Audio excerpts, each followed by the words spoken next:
السلام علیکم، street talk میں خوش آمدید۔ آپ کے ساتھ میں ہوں عائشہ بخش۔ 100 سے زائد دن تک جاری رہنے والی خونریز جنگ، عالمی بے یقینی، توانائی کے بحران، معاشی کساد بازاری اور سفارتی کشمکش کے بعد آخر کار ایک ایسی خبر سامنے آ گئی ہے جس نے دنیا بھر میں امید کی نئی شمع روشن کر دی۔ ایران اور امریکہ کے درمیان مفاہمتی یادداشت پر اتفاق اور جنیوا میں 19 جون کو ہونے والی دستخطی تقریب اس بات کا اشارہ دے رہی ہے کہ شاید مشرق وسطی ایک نئے دور میں داخل ہونے والا ہے۔ مگر سوال یہ ہے کہ کیا واقعی امن کی فاختہ اب اڑان بھرنے جا رہی ہے؟ اسلام آباد ٹاکس کو 65 دن کا طویل عرصہ گزر چکا تھا۔ اس دوران دنیا وقفے سے ہونے والے حملوں، جنگ بندی کی بار خلاف ورزیوں اور بڑھتی ہوئی غیر یقینی صورتحال کے سائے میں زندہ رہی۔ عالمی معیشت دباؤ کا شکار رہی، تیل کی منڈیاں لرز رہی تھیں اور بڑے عالمی ماہرین بھی کسی مستقل حل کے بارے میں مایوس دکھائی دے رہے تھے۔ لیکن پاکستان اور قطر نے ثالثی کی کوششوں کا سلسلہ جاری رکھا۔ اب وزیر اعظم شہباز شریف نے خود اس پیش رفت کا اعلان کیا ہے۔ یقیناً یہ پاکستان کی سفارتی کامیابیوں میں ایک تاریخی اضافہ ہے۔ تمام نظریں اب جنیوا پر لگی ہوئی ہیں، جہاں ایران اور امریکہ کے درمیان مفاہمتی یادداشت پر باضابطہ دستخط متوقع ہے۔ وزیر اعظم شہباز شریف کی جانب سے معاہدے کی منظوری کی خبر سامنے آئی، پھر امریکی صدر ٹرمپ نے آبنائے ہرمز کھولنے اور بحری ناکہ بندی ختم کرنے کا اعلان کیا، جس کے بعد تہران نے بھی مستقل جنگ بندی کی تصدیق کر دی۔ سوال یہ ہے کہ جنیوا کی یہ تقریب کیا مشرق وسطی کے مستقبل کا نیا باب ثابت ہوگی؟ گزشتہ 65 دنوں کے دوران کئی مرتبہ ایسا محسوس ہوا کہ معاہدہ بس ہونے ہی والا ہے، مگر پھر اسرائیلی ہٹ دھرمی، امریکی ہاکش لابی کے دباؤ، ایران کے سخت گیر حلقوں کے تحفظات اور باہمی بد اعتمادی نے معاملات کو پیچیدہ بنا دیا۔ کئی مرتبہ تاریخوں کا اعلان ہوا، کئی بار پیش رفت کی خبریں آئیں، مگر ہر بار کوئی نہ کوئی نیا تنازع کھڑا ہو گیا۔ ایسے میں سوال اپنی جگہ موجود ہے کہ کیا اس بار تمام فریق اپنے وعدوں پر قائم رہیں گے یا پھر ایک بار امیدوں کا یہ چراغ بجھنے کے خطرے سے دوچار ہوگا؟ اگرچہ جنگ بندی، بحری ناکہ بندی کے خاتمے، آبنائے ہرمز کے دوبارہ کھلنے اور خطے میں فوجی کارروائیوں کے مستقل خاتمے کے اعلانات نے امید پیدا کی ہے، لیکن تاریخ گواہ ہے کہ مشرق وسطی میں امن کے راستے ہمیشہ ہی کٹھن رہے ہیں۔ معاہدے کے کئی نکات پر عمل درآمد ابھی باقی ہے اور فریقین کے درمیان اعتماد کا فقدان بھی ایک حقیقت ہے۔ یہی وجہ ہے کہ دنیا بھر کی نظریں 19 جون پر لگی ہوئی ہیں۔ کیا یہ دن امن، استحکام، بحالی کی نوید لے کر آئے گا یا پھر ابھی بھی پیالی اور ہونٹ کے درمیان بہت سی لغزشیں باقی ہیں؟ اسی پر پینل کی رائے آپ کے سامنے رکھیں گے۔ ہمارے ساتھ ہیں زیغم خان، رضا رومی، شہزاد چودھری اور حسن نثار صاحب۔ پروگرام کا سوال آپ سبھی کے لیے۔ پاکستان کی امن معاہدے کی نوید، امریکہ ایران کی تصدیق، 65 دن کی غیر یقینی، بدلتے گول پوسٹ، حملے، دھمکیاں، خطرات۔ امن معاہدہ یقینی یا اب بھی پیالی اور ہونٹ کے درمیان بہت سی لغزشیں باقی؟ زیغم صاحب، کیا منطقی انجام ہونے کو ہے اس کشیدگی کا یا ابھی تھوڑا ٹھہراؤ سے چلیں؟ آج کا دن دنیا کے امن کے لیے ایک بڑا خوشی کا دن ہے، پاکستان کے لیے فخر کا دن ہے۔ پوری دنیا خوشی منا رہی ہے، روح افزا پی رہی ہے، اور حد تو یہ ہے کہ مودی صاحب نے بھی آخر ایک ٹویٹ کر دی، اپنی خوشی کا اظہار کر دیا، اور آپ ایسی سڑی باتیں آج کے دن کر رہی ہیں اور آپ کی بہت سی باتوں سے اتفاق کیے بغیر بھی کوئی چارہ نہیں ہے۔ رسکس اس وقت تک بھی موجود ہیں جب تک دستخط نہیں ہوتے، جمعہ تک، 19 تاریخ تک۔ ایک شیطان پھر رہا ہے جو دلوں میں وسوسے ڈالتا ہے اور امن کو جنگ میں بدلتا ہے، جس کا نام نتن یاہو ہے۔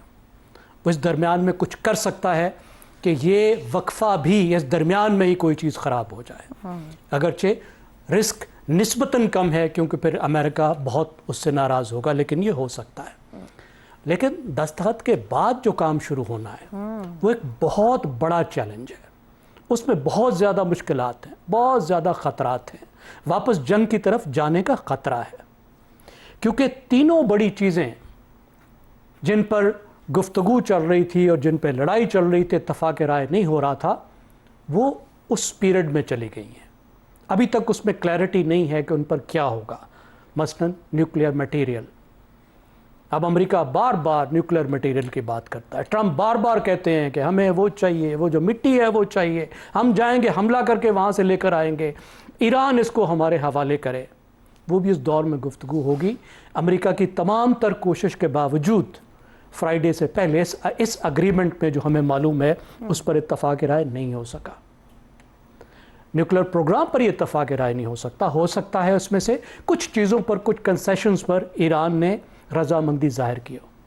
हुर्मुज़ पर अभी तक दोनों मुल्क अलग अलग बातें कर रहे हैं। इसका मतलब है हुर्मुज़ के बारे में भी जो मुकम्मल इत्तेफाक राय है वो 19 तारीख के बाद होने वाले मुज़ाकरात के अंदर होगा। फिर ईरान जो फाइनेंशियल बरात मांग रहा है, हम ये बात करते रहे हैं कि ईरान के लिए सबसे अहम बात ये है कि इस वक्त उस पर जो माली पाबंदियां आयद हैं, जिनकी वजह से उसकी मईशत बदतरीन मुश्किलात का शिकार है, जिसकी वजह से उसके अवाम में बेचैनी है और अवाम बार बार उठकर खड़े हो रहे हैं, मुजाहरे कर रहे हैं। तो ईरान ये समझता है कि यही मौका है कि सैंक्शंस में रिलीफ दी जाए, लेकिन अमेरिका भी ये रिलीफ उस वक्त तक देने को तैयार नहीं है। कम से कम कोई बड़ी रिलीफ उस वक्त तक देने को तैयार नहीं है जब तक कि मामला तय ना हो। तो ये भी 19 तारीख के बाद तय होना है। ये तमाम बड़ा मुश्किल सफ़र है। और तीनों जो मुल्क हैं इस वक्त अगर देखें, दो जो टेबल पे मौजूद हैं, एक जो टेबल पे मौजूद नहीं है, अमेरिका और ईरान जो टेबल पर हैं, और ख़ास तौर पे इसराइल जो टेबल पे नहीं है, उनके अंदर ऐसे तबकात मौजूद हैं, ऐसे पावर सेंटर्स मौजूद हैं जो नहीं चाहते कि ये डील हो। अगरचे इस वक्त ईरान और अमेरिका दोनों की हुकूमतें जो हैं वो बड़ी ज़रूरत महसूस कर रही हैं इस डील की, लेकिन ईरान में भी ऐसे सेक्शंस मौजूद हैं जो डील नहीं चाहते। अगरचे वहाँ पे क्योंकि जमहूरियत का एक ख़ास अंदाज़ है, तो इसलिए जो रहबर है उनकी बहुत बड़ी ताकत है। अमेरिका के अंदर बहुत सी आवाज़ें उठ रही हैं, और इसराइल तो उसका जो बड़ा हिस्सा, उसकी अक्सरियत, उसके अवाम की भी बड़ी अक्सरियत वो डील नहीं चाहती। वो जंग चाहते हैं, जंग को जारी रखना चाहते हैं, और वो लबनान में ही अगर दोबारा कार्रवाइयाँ करने लगते हैं जो वो कह रहे हैं, अब भी कह रहे हैं, तो इसका मतलब है कि ये जुमे से पहले भी ख़तरा मौजूद होगा, इसके बाद भी ये ख़तरात इस सिग्नेचर के बाद लबनान में कुछ भी होता है या इजराइल करता है तो वो इम्पैक्ट डालेगा। बिल्कुल डालेगा, पहले भी डालेगा, बाद में भी डाल सकता है, क्योंकि ईरान ने यह वाज़े कर दिया है कि लेबनान जो है वो मेज़ पर मौजूद होगा, यानी इस मुज़ाकरात में लबनान का मसला शामिल होगा। अभी सारा मसला तो लबनान का चलता रहा ना, तो लबनान पर अगर इसराइल जंग छेड़ता है तो दोबारा से हॉस्टिलिटीज़ शुरू हो सकती हैं, और इत्मीनान की बेतहाशा कमी है। ईरान के हवाले से ये बहुत अहम बात है कि मुज़ाकरात क्या बाकायदा मुआहदा होने के बाद भी उसको तोड़ा गया अमेरिका की तरफ से, फिर 2 दफ़ा माहिदों के लिए मुज़ाकरात के दरमियान में भी उस पर हमला किया। बिल्कुल दुरुस्त हो गया। तो ईरान में ये थिंकिंग मौजूद है कि दोबारा उससे जंग छेड़ी जा सकती है, और वो इस इम्कान को रद्द नहीं कर रहे। तो बहुत सी मुश्किलात हैं, लेकिन इन तमाम बातों के बावजूद जिस कामयाबी तक आज हम यहाँ पहुँचे हैं, दुनिया पहुँची है, जिसमें पाकिस्तान का एक बहुत बड़ा रोल है, उसने उम्मीद का एक नया दरवाज़ा खोला है, उसने उस प्रोसेस की इब्तिदा की है जिससे सूरत हाल बदल सकती है, और एक नई उम्मीद की किरण जिसकी वजह से दुनिया को मिल सकती है। ठीक हो गया। शहजाद चौधरी साहब, ट्रंप की जानिब से भी ऐलान किया गया कि नेवल ब्लॉकेड हटा रहे हैं, बहरी जहाज़ तैयारी करें, सफ़र का आगाज़ करें। कुछ देर पहले भी वो बात कर रहे हैं कि तेल से लदे कई जहाज़ बाहर निकल रहे हैं, बहरी जहाज़ जनूबी रास्ता इख्तियार कर रहे हैं। क्या ये तमाम गुफ्तगू, ये इलेक्ट्रॉनिक सिग्नेचर्स और फिर जनीवा में होने वाली 19 जून अमन की फाख्ता उड़ान भर रही है, उड़ान भर पाएगी? मेरे ख्याल में तो उसके बगैर चारा भी नहीं था। हर वो चीज़ जो शुरू होती है उसका इख्तिताम भी होना होता है, ये एक फितरी बात है। और ख़ासतौर पर जंगें जिनका कि फैसला जल्द ना हो और वो स्टेलमेट बन जाएं और उसका कोई क्लियर रिजल्ट ना निकले, तो उनको तो इसी तरीके से ख़त्म होना होता है। अब ये सवाल ये पैदा होता है कि जो इनएविटेबल है उसको कितना जल्दी जज किया जाता है। यही लीडरशिप का कमाल होता है। आपने इनएविटेबल ही करना है, लेकिन बहुत ज़्यादा नुकसान के बाद करना है, या जल्द ही कर लेना है। ये फ़र्क क्रिएट करता है किसी स्टेट्समैन में या जो स्टेट्समैन ना हो, मेरा ख्याल है। और फिर उसके बाद जाहिर है कि इजहार उसका भी होता है कि अंदर किस किस्म की चपकलिश है। मैं खासतौर पर ईरान की बात कर रहा हूँ। ट्रंप को भी देख लेना चाहिए था, लेकिन ट्रंप को जिस तरीके से उलझाए रखा नेतन्याहू ने, वो नहीं निकल पाया इतनी जल्दी। फिर वो उससे उम्मीद के साथ कि शायद ईरान उसको कोई रास्ता दे देगा। देखिए, जहां तक इस मुआहदे का ताल्लुक है, जो एसेट्स, फ्रोजन एसेट्स हैं, उनमें से $24 बिलियन कैश की शक्ल में है। उसमें से 6 और 9 अरब के बीच में ईरान को दिया गया है मुख्तलिफ जरियों से, मुख्तलिफ तरीकों से, जिसके बाद ये दस्तखत मुमकिन हुए। इसके बाद इनके बाद अगली शर्त यह है कि जब ये दस्तखत हो जाएं और हो गए हैं या इलेक्ट्रॉनिकली कर दिए गए और उसके बाद एग्रीमेंट हो गया, जब वो पैसा आ गया, तो अगला मरहला है इसके खुलने का, स्ट्रेट्स का, हॉर्मुज़ का। हॉर्मुज़ खुलना चाहिए, उसकी शिक है उसके ऊपर, पहला अगला कदम ये होगा। उसके बाद किसी और चीज़ पे जाएंगे, यानी बाकी पैसे कब रिलीज होंगे, उनका ताल्लुक किस तरीके से सैंक्शंस के साथ हो, उसका न्यूक्लियर के साथ होगा। न्यूक्लियर का जो मामला है ये उसी तरीके से JCPOA की तरह की एक और उनको गुफ्तगू करनी पड़ेगी, इसीलिए वो 60 दिन का टाइम दिया गया है। तो तमाम चीजें अपने फितरी एहतमाम को, नेचुरल कंक्लूजन को जा रही हैं। गलतियां इन दोनों तरफ की ये थी, खासतौर पर ईरान की तरफ से, कि इनएविटेबल को इतना डिले किया। यही मैं पहले दिन से बात कर रहा हूं कि इनएविटेबल को डिले मत करो, कुछ भी नहीं बदलना, कुछ भी नहीं होना, आपको इसी तनख्वाह पे गुजारा करना पड़ेगा, और वो उनको करना पड़ रहा है। देखिए, किसी ने कहा कि ईरान की शक्ल बहुत जबरदस्त तौर पे जंग के बाद उभरी है। मैंने कहा बिल्कुल कोई शक नहीं, ईरान एक नई शक्ल में, लेकिन शक्ल के बाद फिर एक अकल का वक्त आता है। तो शुक्र है कि ईरान अकल का रास्ता लेगा। अब तीसरा जो सवाल आपका पैदा होता है वो ये है कि इसराइल क्या कर सकता है, लेबनान में क्या कर सकता है।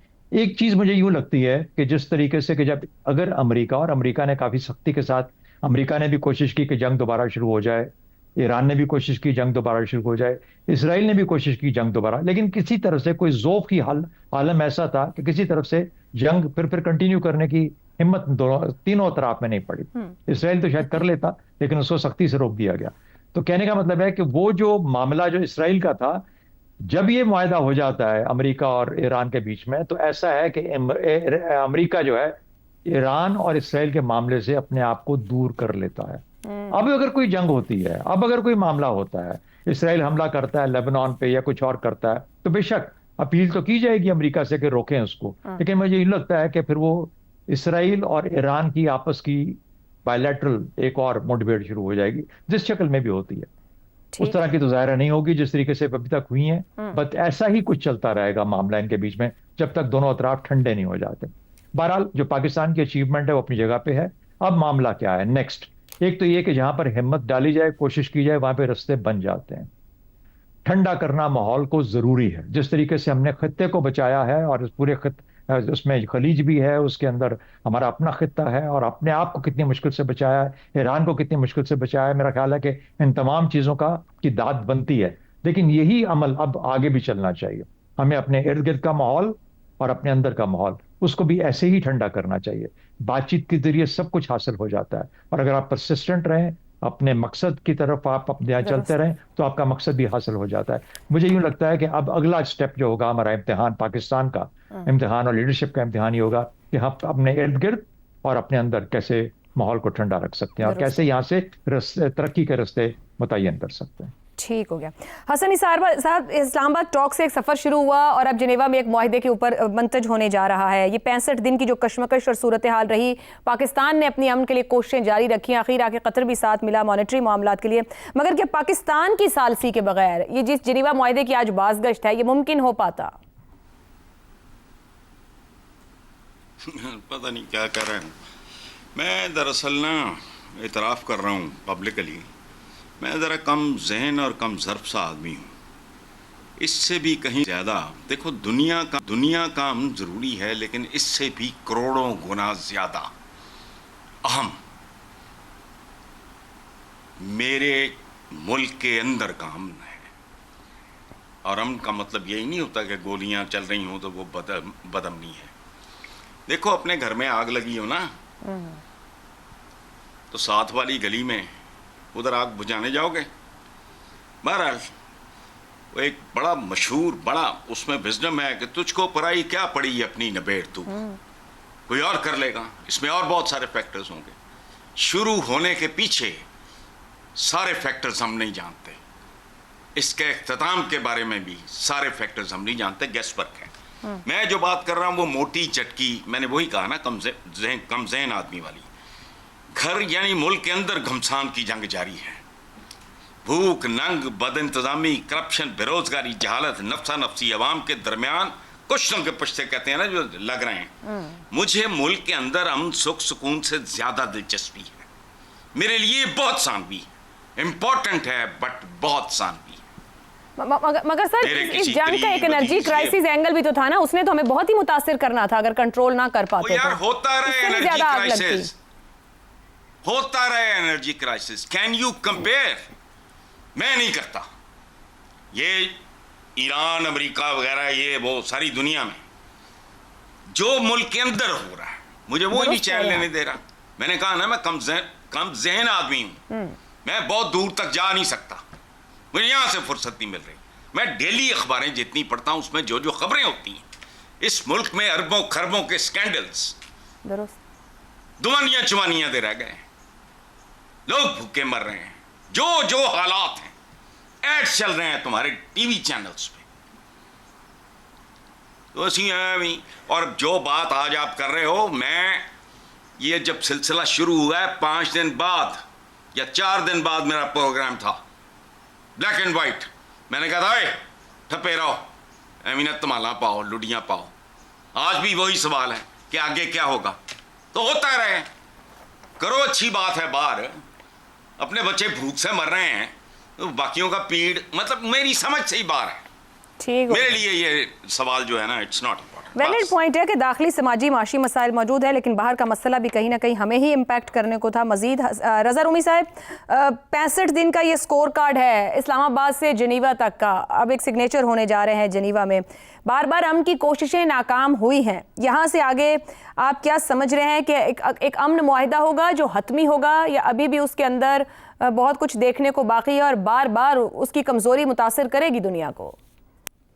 सबसे पहले तो मैं समझता हूं कि ये एक बहुत अहम और पाकिस्तान के लिए तो एक बहुत काबिल फ़ख्र चीज़ है। और आप देखिए कि पाकिस्तान जो है वो पहले भी अमेरिका के मामलात में जो है वो शामिल रहा है, लेकिन वो जंगी मामलात थे, चाहे वो कोल्ड वॉर हो या वो अफगान जिहाद हो 1980 की दिहाई का, या ये जो war on terror general Musharraf के ज़माने में, इन तीनों अदवार में पाकिस्तान अमेरिका की मावनत करता रहा है। लेकिन जंग के लिए ये पहली बार ऐसा हुआ है कि पाकिस्तान ने अमन के लिए, जिसे कहते हैं, सर तोड़ कोशिश की है, और बहुत सी नाकामियों के बावजूद, बहुत से रोड ब्लॉक्स के बावजूद इस माहिदे को पाया तकमील तक पहुंचाया है, जिस पर दस्तखत हो रहे हैं। रज़ा रूमी साहब, जहां दुनिया पाकिस्तान के सालसी किरदार और इस अमन की बहाली की तारीफ कर रही है, वहाँ वज़ीर आज़म पाकिस्तान खुद खड़े होकर अंदर पार्लियामेंट में भी कह रहे हैं कि सब कुछ में फील्ड मार्शल का हाथ है, उनकी अनथक मेहनत का भी नतीजा है। तो मजमूई तौर पर क़यादत ने मिलकर एक एफर्ट किया उस पीस के लिए, जहाँ पाकिस्तान हमेशा प्रॉब्लम के तौर पर देखा जाता है, वहाँ पाकिस्तान पीस डिलीवर कर रहा है दुनिया को।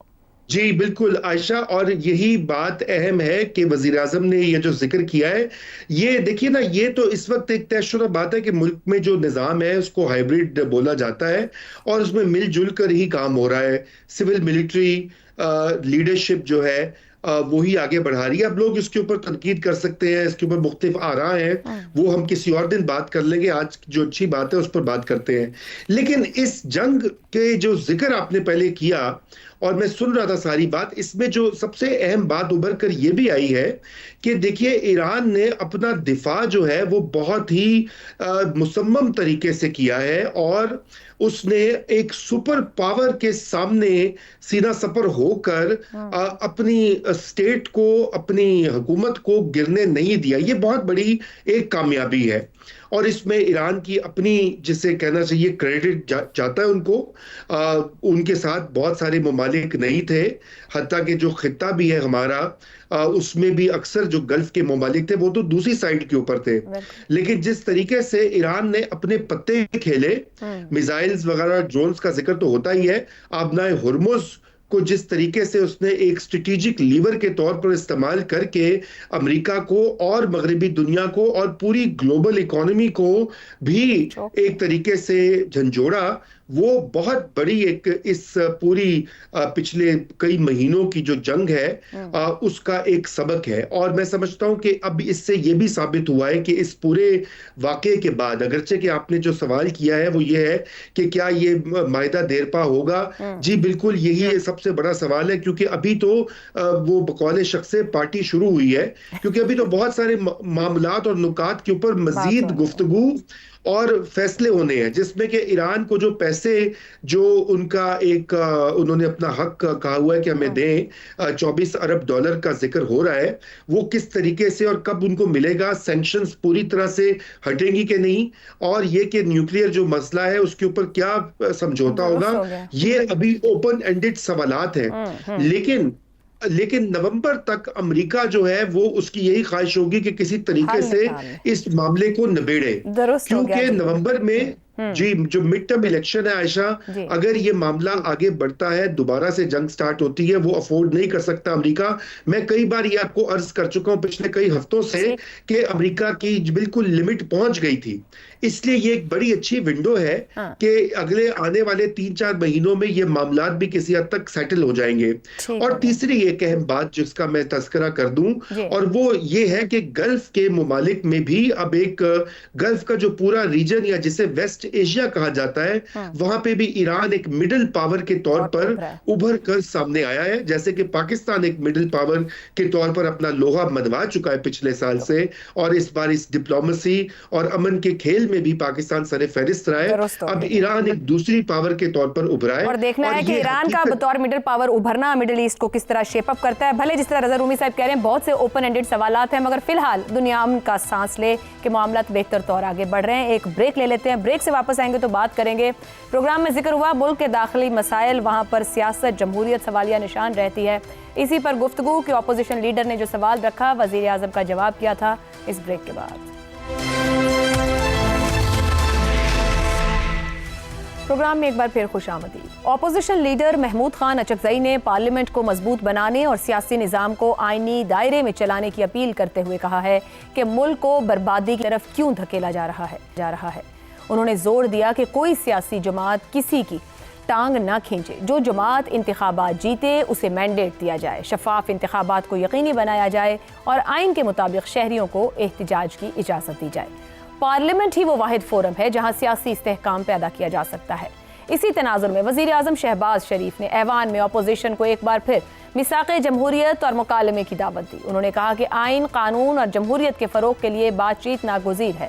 ان کا کہنا تھا کہ وہ پہلے بھی میثاق معیشت کی پیشکش کر چکے ہیں اور آج بھی اپوزیشن کو ساتھ بیٹھ کر قومی مسائل حل کرنے کی دعوت دیتے ہیں۔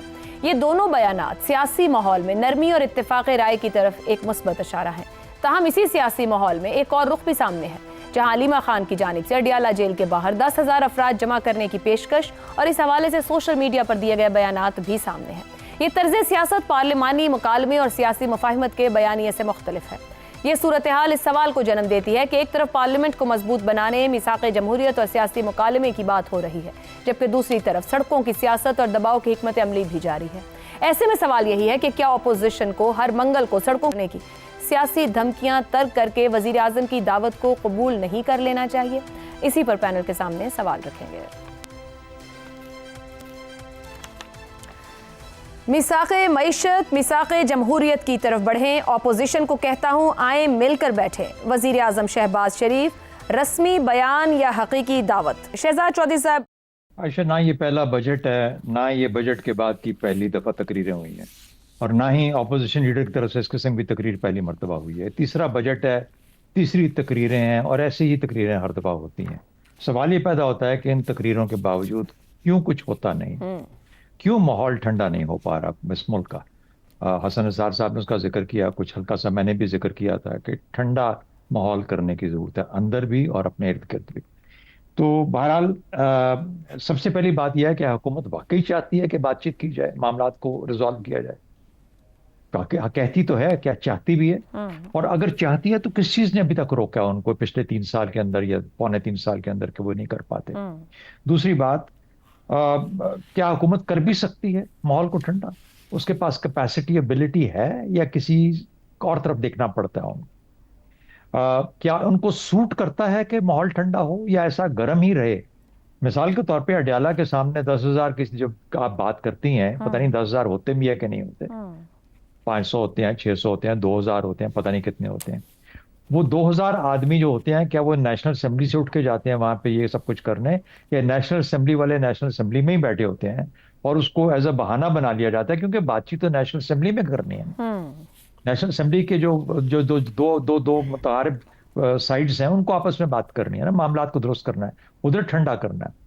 اچکزئی نے کیا بولا؟ اس نے کہا خدارا پارلیمنٹ کو پارلیمنٹ ہی رہنے دیں۔ تو کچھ نہ کچھ تو ہے نا، شکایت تو ہے کہ پارلیمنٹ نہیں رہی، اور اگر پارلیمنٹ نہیں رہی، دیکھیے بات سنیں، ہمیں رضا رومی صاحب نے شروع میں کہا، پہلے سوال میں انہوں نے کہا کہ ہم جانتے ہیں کہ ایک ہائیبرڈ نظام ہے، ٹھیک ہے، تو پھر ہائیبرڈ نظام کو پھر کسی جمہوری نظام کے ساتھ مماثلت مت دیجیے.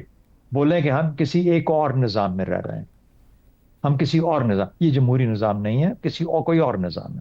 اس نظام کے اندر پھر جیسے معاملات ہوتے ہیں لیکن الٹیمیٹلی جو سوال آئے گا وہ لیڈرشپ پہ آئے گا, پولیٹیکل لیڈرشپ کے اوپر, کہ کیا یہ جو معاملہ, جو نظام, جو بھی طریقہ آپ لے کے چل رہے ہیں, یہ ہمیشہ سے ایسے ہی رکھیں گے, ہمیشہ کے لیے ایسے رکھیں گے, یا وہ کون سے ایسے انیبلنگ انوائرمنٹ ہوگا جس کے اندر ہم یہ کہیں گے کہ اچھا اب اس نظام کے چلانے کی ضرورت نہیں ہے, اب ہم واپس بیک ٹو نارمل ہو سکتے ہیں. وہ انیبلنگ جو طریقہ کار ہے, جو انیبلنگ انوائرمنٹ ہے, اسی کو ڈیفائن کر دو یار, اپنے لیے ڈیفائن کر دو, اپنے بچوں کے لیے ڈیفائن کر دو, بلاول کے لیے ڈیفائن کر دو. ٹھیک ہو گیا. نہ بلاول کے لیے ڈیفائن کرتے ہیں, نہ مریم کے لیے ڈیفائن کرتے ہیں, نہ کسی اور کے لیے ڈیفائن کرتے ہیں. ایسا بس گول مول ہر چیز رکھی ہوئی ہے اور اس میں باتیں کیے جائیں, تقریریں کرا لیں ان سے. میرا نہیں خیال کہ اٹ ہیز اینی میننگ. پچھلے 3 سال سے, بلکہ اب تو ان کو یہ 5واں بجٹ تھا, ہمیشہ ایسی گفتگو کرتے ہیں, کسی کا کوئی نتیجہ نہیں ہوتا. میں اس کو کوئی اتنا سیریسلی نہیں لیتا. سنجیدگی رضا رومی صاحب, اچکزئی صاحب نے کہا کہ شہباز شریف ایک میمورینڈم لکھیں, جو پارٹی جیتے اس کو مینڈیٹ دیں, بانی پی ٹی آئی کے پاس جیل میں لے کر جاؤں گا. کیا منجھے ہوئے سیاستدان ہے, بڑا دعویٰ کر رہے ہیں, وہ پہلے بھی ایک بار کہہ چکے کہ میں جاؤں گا اور میں شورٹی لے کر آؤں گا, یا وہ بھی صرف ایک پولیٹیکل سٹیٹمنٹ دے رہے ہیں, اس سے زیادہ وہ بھی ایکٹ نہیں کر سکتے ہیں؟ دیکھیے, اچکزئی صاحب ایک اولڈ سکول سیاستدان ہیں, اور یقیناً اگر وہ یہ بات کریں, ان کی بھی یہی خواہش ہوگی کہ پارلیمانی طریقے سے, جمہوری پارلیمانی طریقے سے ملک میں جو سیاسی بحران ہے اس کا حل نکالا جائے. مگر جن صاحب کے پاس وہ لے کر جائیں گے وہ روایتی سیاستدان ہے ہی نہیں. وہ تو کہتے ہیں کہ وہ روایتی سیاستدان نہیں ہے, بلکہ وہ ان سے ماورا ایک شخص ہیں, کیونکہ جو عام باقی سب سیاستدان ہیں وہ تو آپ کو پتہ ہے چور ڈاکو وغیرہ ہیں. تو اس لیے یہ معاملہ وہیں پہ ٹھپ ہو جائے گا. دیکھیے, کوئی بھی میثاق یا اگریمنٹ کے لیے دونوں سائڈز کے اوپر رضامندی کی ضرورت ہے. اس وقت ہمیں یہ نہیں معلوم کہ حکومت کا, تو چلے ہمیں معلوم ہے کہ ایک ہائیبرڈ نظام ہے, اس میں 2 پلرز ہیں, ان 2 پلرز نے جو ہے فیصلہ کرنا ہے مل کر, ایک حاوی ہے, دوسرا رضا رومی صاحب, کیا شہباز شریف اور اچکزئی صاحب کی ملاقات بھی کوئی نتیجہ دے سکتی ہے یا نہیں دے سکتی؟ وہ بھی just sitting on A T cup. دیکھیے, میرے خیال سے وہ ایک ملاقات شہباز صاحب کی اور اچکزئی صاحب کی ملاقات میں ایک تیسرے شخص کا ہونا ضروری ہے, پھر اس کی کوئی ویلیو بنے گی. اگر وہ تیسرے شخص نہیں ہوں گے تو پھر اس کی کوئی ویلیو نہیں ہوگی.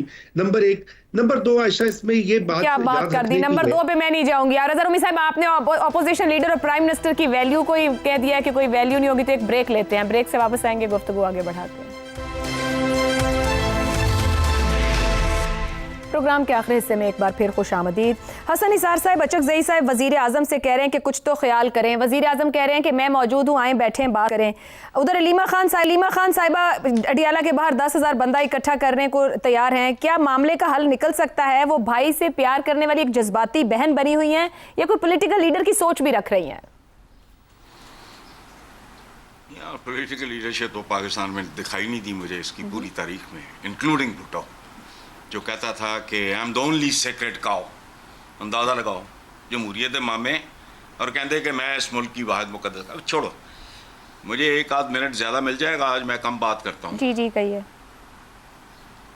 اچھا, ایک زمانے میں شاد احمد حقانی صاحب میرے بزرگ تھے, بہت قابل احترام تھے. لوگ انہیں کالم نگار وہ ہرگز نہیں تھے, وہ تجزیہ نگار تھے اور بہت اعلیٰ پائے گئے. انہوں نے کیمپین شروع کی کہ یہ جو جانوروں کی طرح لڑتے رہتے ہیں پیپلز پارٹی اور نون لیگ, یہ اکٹھے کیوں نہیں ہو جاتے, فلانا ٹمکانا. اوپر نیچے کو تیسرا کالم آیا, میں جنگ کی بات کر رہا ہوں, پاکستان کا سب سے بڑا اخبار ہے. تو آئی واز آلسو, مطلب خیر, تو میں نے کالم لکھا بہت سخت. میں نے کہا حقانی صاحب کو عقل کو ہاتھ ماریں, یہ آئیڈیلزم سے باہر نکلو. جو آپس میں لڑتے ہیں مینڈوں کی طرح, وہ عوام کا حال دیکھ لو. یا آپ ان کی صلح کرائیں گے, مل کے لٹیں گے. اچھا, اب پیپلز پارٹی اور نون لیگ مرحومہ مغفورہ, پیپلز پارٹی اور نون لیگ مرحومہ مغفورہ کا میثاق جمہوریت بھی میثاق مکمکہ ہی نکلا تھا. اس ڈرامے نے پاکستانی عوام کو کیا دیا؟ بات کرو, سڑک کی, لوگوں کی بات کرو. बॉटम लाइन क्या है? Welfare of the people. अच्छा, इसी तरह मिसाक मईशत भी अगर हो जाए वो तो क्या होना है? आइन भी हो गया था ना, तो क्या निकला उसमें से? अच्छा, मिसाक मईशत भी अगर हो गया तो ये मिसाक मुकमुका से ज्यादा कुछ नहीं होगा। ये सब टोपी ड्रामे, ट्रक की बत्तियां बंद, मुट्ठी से रेत फिसलती जा रही है। सही। मैं पाकिस्तान और पाकिस्तानियों के हवाले से बात कर रहा हूँ, लेकिन हम मनहूस मिसाकों की बहस की दलदल में धंसते जा रहे हैं। पता नहीं, या बात कोई नहीं करता, या पता नहीं इनको सब कुछ ठीक लगता है। ये सारे मुल्क में हर मसला डिस्कस हो रहा है सिवाय इसके कि खुदा की पनाह है जो इस वक्त हो रहा है। बिल्कुल ठीक कह रहे हैं। एक बंदे को निकाला जाता है और वो बच्चों समेत खुदकुशी कर लेता है, उसको जॉब से निकाला जाता है, तनख्वाह उसकी 35,000 होती है। तो यार को करने वाले काम करो, फलसफे तो हमारी बड़ी इज्जत हो तो बड़ा फलाना टमकाना। बाहर देखो दुनिया क्या कहती है, IMF का क्या ख्याल है तुम्हारे बारे में, वो बताओ मुझे। बाकी कटसीज होती हैं डिप्लोमेसी में। ठीक हो गया। हाँ जी। ज़ैगम साहब, अपोजिशन लीडर कह रहे हैं पार्लियामेंट को मजबूत बनाएं और जवाब में वज़ीर आज़म मिसाक़ जमहूरियत की दावत दे रहे हैं, जिस पे भी हसन साहब ने बात की। अब फरमाइए ये कि सियासत किसी नए मुफाहमती दौर में दाखिल हो सकती है या सिर्फ पॉलिटिकल स्टेटमेंट्स हैं जिसकी कोई मतलब नहीं है? आयशा, मुझे इजाज़त दे, थोड़ा सा मैं हसन निसार साहब की तायीद में कुछ जुमले कह लूँ। कहिए। देखिए, सबसे बड़ा पाकिस्तान का मसला यही है कि एक मिसाक मौजूद है, उस मिसाक को ख़त्म करने की ज़रूरत है। वो मिसाक है पाकिस्तान की अशराफिया के मुश्तरका मफादात का मिसाक। दुरुस्त। किस तरीके से ये सब अपने मफादात को गार्ड करते हैं, या हुकूमत में हो या अपोजिशन में हो, एक पार्टी में हो या दूसरी पार्टी में हो, कोई भी हो हुकूमत, आप देखें कैसे एक जैसी माशी पॉलिसियाँ चलती हैं, कैसे इनके अपने बिजनेसेस और वो बिजनेसेस वो शोबे जिनसे से मफादात जुड़े होते हैं वो हमेशा फ़ायदा उठाते हैं। पहले तो ये मिसाक ख़त्म करें। अब दूसरी मिसाक की बात कर रहे हैं अचकज़ई साहब, तो अचकज़ई साहब ये बताएं, ये मिसाक हुकूमत और PTI के दरमियान में होगा या हुकूमत और उनकी एक सीट वाली पार्टी के दरमियान में होगा? अगर PTI के साथ होगा तो PTI तो पिछले मिसाक को भी नहीं मानती, उसे मुका कहती है। उससे पहले तो वो ज़ीरो सम पॉलिटिक्स जो पाकिस्तान में बन गई है, जिसमें ये तय हो गया है कि अगर PTI होगी तो ये नहीं होंगे और ये होंगे तो PTI नहीं होगी। तो सब पे सवालिया निशान। ये ज़ीरो सम पॉलिटिक्स पहले इसको तो पहले ख़त्म करवा लेना, और पहले PTI से ज़रा ये तो मनवा लेना कि उन्होंने इस सियासत को खूब खेला है और अब वो नहीं खेलेंगे। ठीक हो गया ज़ैगम साहब, प्रोग्राम से इतना ही, इजाज़त दीजिए, अल्लाह हाफ़िज़।